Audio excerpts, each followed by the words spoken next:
ఇప్పుడు మనం 2025 సంవత్సరం జూన్ నెల 1వ తేదీ నుంచి 30వ తేదీ వరకు ద్వాదశ రాశులు 5వ రాశి కన్య రాశి వారి జ్యోతిష్యం భూత భవిష్యత్తు వర్ధమానం ఎలా ఉందో మన జానకిరామ్ని అడిగి చూద్దామండి.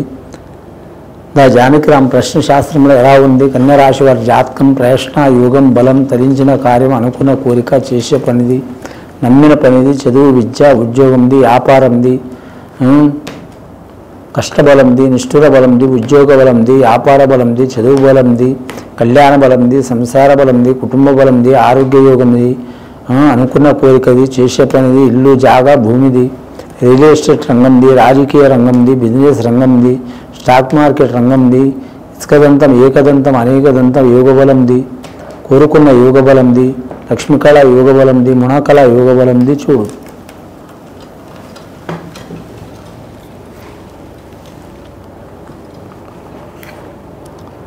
వారి జాతకంలో పరమశివుడు వచ్చిండండి వారి పేరు మీద. ముఖ్యంగా కన్య రాశి వారి జాతకంలో అంజనీ పుత్రుడు వచ్చిండండి, పవన కుమారుడు ఆంజనేయ స్వామి వచ్చిండు, నవగ్రహాలు వచ్చిండు. అలాగే వారి జాతకంలో చూడాలంటే షిరిడి సాయిబాబా వచ్చిండు. కన్య రాశి వారి జాతకంలో ఆదాయం 5 రూపాయలు ఉన్నదండి, ఖర్చు 5 రూపాయలు ఉన్నదండి. సరి సమాన యోగ బలం ఉన్నది. సాయం చేసేవారు 9, ఇబ్బందులు పెట్టేవారు 9.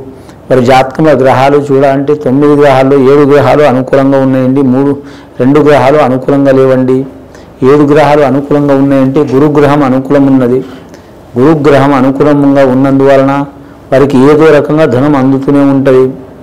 వ్యాపార పరంగా కావచ్చు, ఉద్యోగ పరంగా కావచ్చు, లేకుంటే పెద్దల ఆస్తి పరంగా కావచ్చు, లేదా వారి ఇచ్చిన సొమ్ము పరంగా కావచ్చు, లేదా ఏదైనా గిఫ్ట్ పరంగా కావచ్చు, ఉద్యోగ పరంగా కావచ్చు, భూమి పరంగా కావచ్చు, వ్యవసాయ పరంగా కావచ్చు, గుడ్డు గోదా విషయం నుంచి కావచ్చు ధనం అందుతుంది.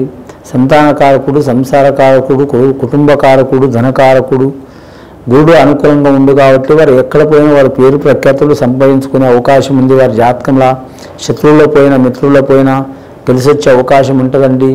అలాగే వీరికి మాత్రం కేతుగ్రహం కూడా మంచిగా ఉంది.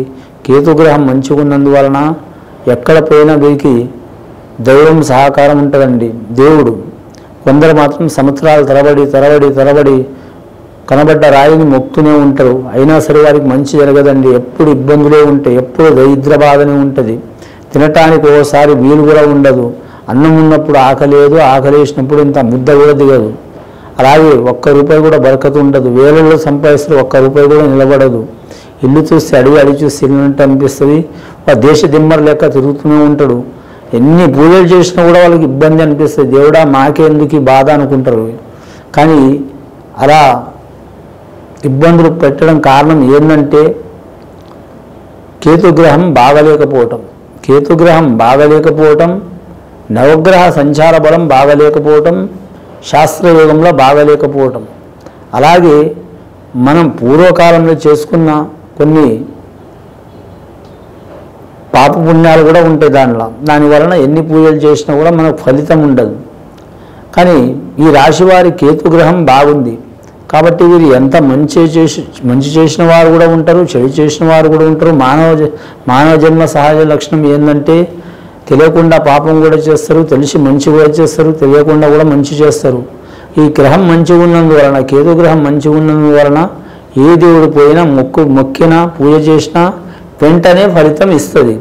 కేతుగ్రహం బాగాలేనందువలన మాత్రం ఎన్ని పూజలు చేసినా కూడా మాత్రం ఫలితం ఉండదు.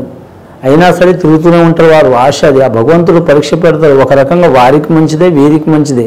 కాకపోతే వారికి మాత్రం వీరికి ఒక టోకెన్ ఇచ్చినట్టు, వెంటనే అనుకున్న పని అయ్యేటట్టు, మంచి జరిగేటట్టు వీరు పోయి దర్శనం చేయంగానే మాత్రం టోకెన్ ఇచ్చినట్టు మంచి జరగటం వెంటనే ఒక 6 నెలలు, 2 నెలలు, నెల రోజులు, 15 రోజులు అత్యవసరంలో ఎమర్జెన్సీలో జరుగుతుంది. వారికి టైం పడుతుంది. కానీ ఎటుపోయి భగవంతుడు మంచి చేసే అవకాశం ఉంటుంది. కానీ కొందరికి టైం పెడతాడు, కొందరికి వెంటనే అవుతాడు. ఇంతే తేడా. కేతుగ్రహం బాగుంది వీరి జాతక బలానికి. అలాగే చంద్రగ్రహం బాగుంది. చంద్రగ్రహం బాగా ఉన్నందువలన ఆలోచన శక్తి చాలా ఉంటుంది. భూమి నుంచి ఆకాశం దాకా ఆలోచన చేస్తారు. 100 మంది వర్లించినా కూడా వారి మనసు స్వచ్ఛంగా ఉంటుంది. కానీ మాత్రం వారి వాక్శుద్ధి ఉంటుంది. వాక్శుద్ధి అంటే వారు ఏది చెప్పినా సరే మాట్లాడటమే కాదు, ఆ మాట చెప్పినట్టు మాత్రం తగ్గట్టు ఆ పని కూడా చేసే అవకాశం ఉంటుంది. ఏ పని చేసినా కలిసి వచ్చే అవకాశం ఉంటుంది. డబ్బు కూడా మాత్రం నిలకడ ఉంటుంది. వారు చేసే కష్టం కూడా బరకత్ ఉంటుంది. వారు ఎంత తిన్నా కూడా ఒంటికి పడుతుంది. అలాగే ఎక్కడ పోయినా మాత్రం వారికి స్త్రీలతో కానీ పురుషులతో కానీ ఎవరితో కానీ శత్రువులతో కానీ మిత్రులతో కానీ ఏ హాని జరగదు, మంచి జరుగుతుంది.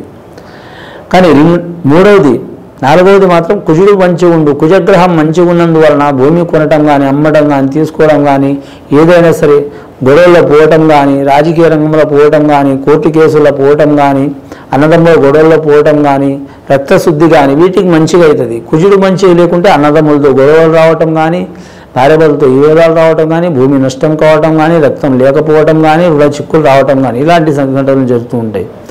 ఇలా మంచి జరగాలంటే ఆంజనేయ స్వామిని పూజ చేస్తే చాలా వరకు మంచిది. రెండవది వీరు జాతక బలానికి చూడాలంటే మాత్రం ఇప్పుడు వీరికి మంచిగా లేని గ్రహాలు అంటే మాత్రం బుధగ్రహం బాగలేదు. బుధగ్రహం బాగాలేనందువలన వీరు బద్ధకంగా ఉంటారు. ఎంత లాభం ఉన్నా వీరు మాత్రం సోమర్తనంగా ఉంటారు, బద్ధకంగా ఉంటారు. ఎవరు నమ్మాలో ఎవరు నమ్మొద్దో అర్థం కాదు. కొద్దిగా మనసు అనేది పిచ్చి పిచ్చిగా అనిపిస్తుంది. ఆ బుధగ్రహ దోషం తొలగిపోవాలంటే మాత్రం విష్ణుమూర్తిని పూజ చేయడం చాలా మంచిది. మంచి జరిగే అవకాశం ఉంది. విష్ణుమూర్తికి చాలా అవతారాలు ఉన్నాయి. సత్యనారాయణ స్వామి ఉన్నాడు, అలాగే మాత్రం పాండురంగ స్వామి ఉన్నాడు, నరసింహస్వామి ఉన్నాడు, రాముడు ఉండు, కృష్ణుడు ఉండు. ఎవరైనా పూజ చేయడం చాలా వరకు మంచిదండి. వీరి పేరు మీద చూడాలంటే ఉద్యోగస్తులకు ఉద్యోగ విషయంలో కలిసి వచ్చే అవకాశం ఉంటుంది. వ్యాపారస్తులకు వ్యాపార విషయంలో కలిసి వచ్చే అవకాశం ఉంటుంది. అలాగే వీరు జ్యోతిష బలంలో చూడాలంటే అన్నదమ్ములు ఏమైనా చిక్కులు చికాకులు ఉంటే తొలగిపోయే అవకాశం ఉంటుంది.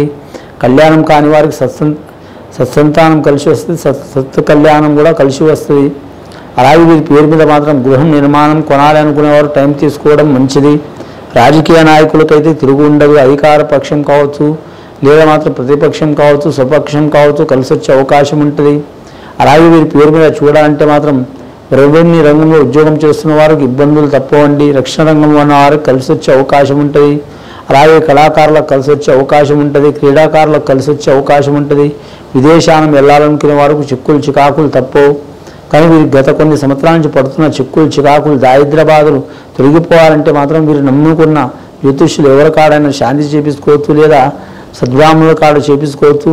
మాకు ఎవరు తెలియదు అనుకుంటే మాకు ఫోన్ చేస్తే మేము సొల్యూషన్ దానికి ఏం చేయాలనేది సొల్యూషన్ చెప్తామండి. ఇది విని చూసి ఆచరించే వారికి ఆ పరమేశ్వరుడి దయ వలన మంచి జరిగే అవకాశం ఉందండి. శుభం భూయాత్.